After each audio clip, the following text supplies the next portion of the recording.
Now, here's the third part to this whole question, argument, discussion, debate, whatever you want to call it. What is the effects of the human body that necessitate any sort of question or answer at all? See, because I know for a certainty, I'm pretty sure it's a certainty, actually, I can't say I know for a certainty, because when you start talking about things like this, you start talking about ifs, and legally, I'm not the expert that I can break it down to the bare. However, I do know that you are not really allowed to cause people to second guess themselves. You're not allowed to cause people to have a negative self-image. Whereas a person used to be confident and know they could do a thing, you're not allowed to make them second guess their abilities. Now, the reasons for that, I guess you could say, are manifold, but let's just start that it's psychologically damaging. It's an obvious damage when a person is able to do something and then they find themselves apprehensive and fearful.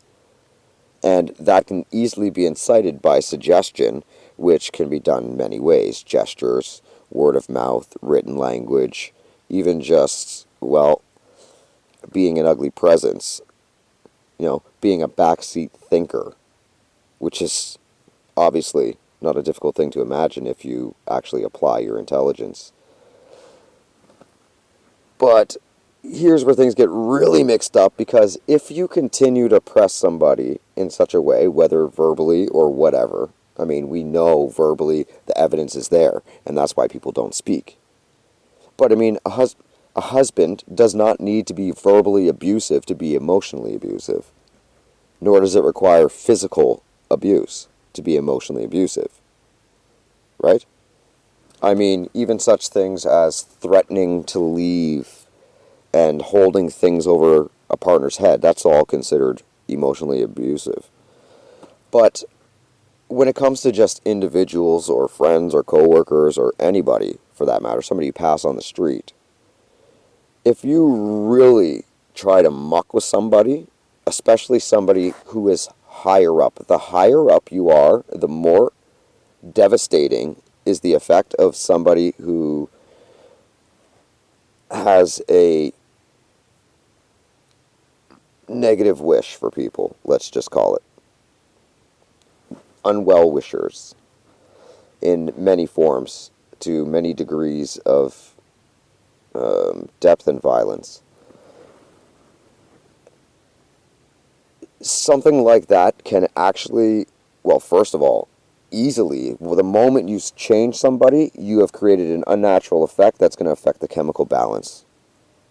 Right? You're going to make happy to sad. That means dopamine changes to, different things.